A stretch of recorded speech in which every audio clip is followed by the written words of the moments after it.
Hello, everybody. It's George from Ireland. Welcome back to my channel. This is about His Canadian Majesty's trip to Canada.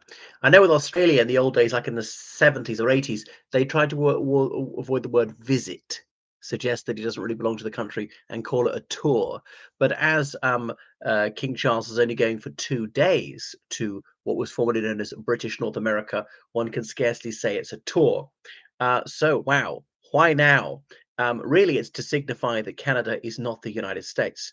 And that's one of the few strengths that the monarchy has in Canada. And the new Prime Minister, Mark Carney, only been there for a couple of months. Mr. Carney is doing this, sorry, Dr. Carney, I'm pretty sure he's got a doctorate actually. The first Canadian Prime Minister to have a doctorate, got a DPhil from Oxford. Um, the first monarch of Canada to give a speech from the throne since 1977. The late Elizabeth II delivered the speech from the throne, and that was, of course, her silver jubilee year, as in celebrating 25 years on the throne.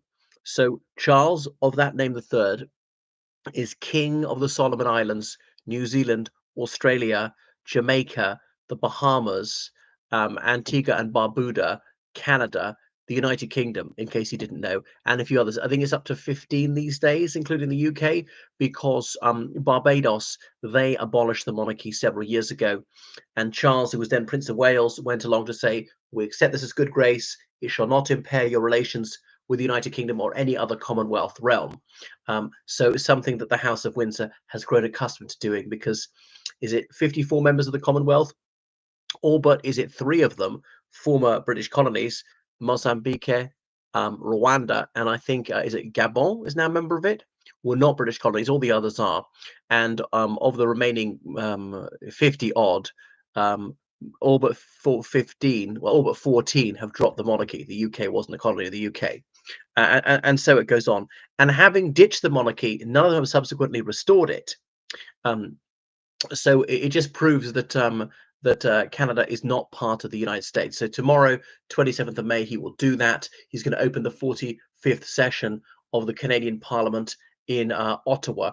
So a number of ceremonial duties. He's already flown there on the Royal Canadian Air Force, and go along Wellington Street, greeted with Canadian flags and the Canadian Royal Standard, not British flags. He's there in his capacity as King of Canada, not King of the United Kingdom. So go along in Canada's state landau, and then we pull by horses of the Royal Canadian Mounted Police musical ride to the Royal Salute, okay, the Guard of Honor, and those Canadian soldiers, whatever those guards are, Grenadier Guards or something, wearing those big black Busby hats and the scarlet tunics, just like the foot guards you see in London town.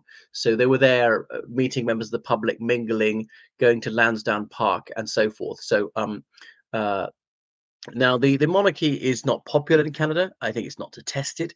Most Canadians are neutral on the issue. It's unimportant, even irrelevant to young people, and maybe older Canadians are a bit more sentimental for those of British stock.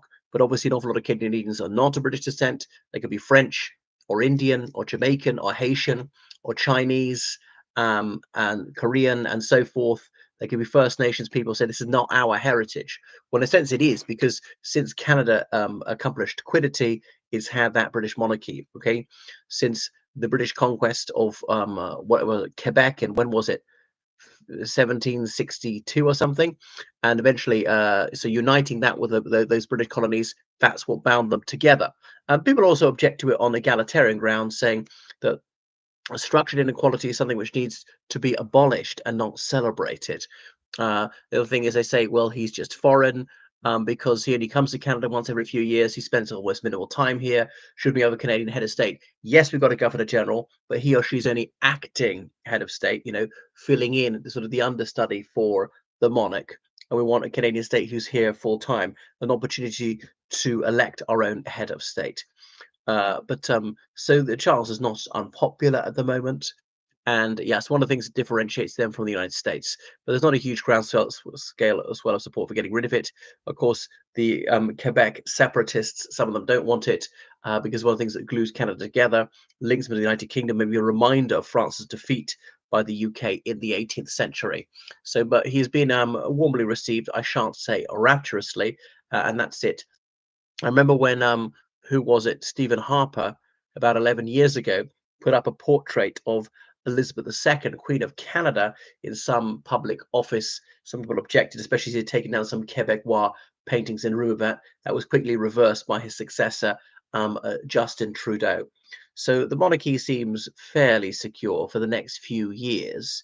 And when Elizabeth II died in 2022, for some people, it was a chance to revisit the issue.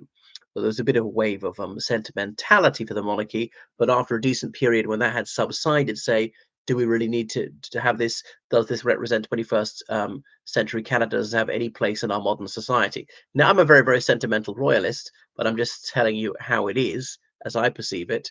Canada, a country I've never even been to, but I've read about it very extensively. I have met a Canadian or two in my life. All right. So that's it. Almost to give the two fingers to Donald Trump. Some Canadians are unhappy the way the United Kingdom extended an invitation to Donald Trump for the second state visit after he made some highly disobliging remarks about Canada, suggested invading it, and all these just bonkers and ultra aggressive criminal things, incitement to violence against the ideal neighbor, Canada, which has never done the United States any harm.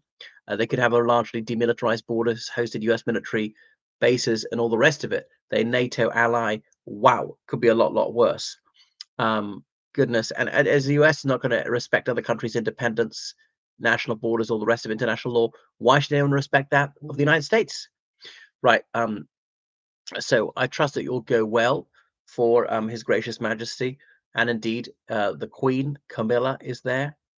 Right. Thank you very much. Thanks for watching my channel. Make sure to subscribe on Patreon, donate PayPal, georgecallan790gmail.com. Goodbye.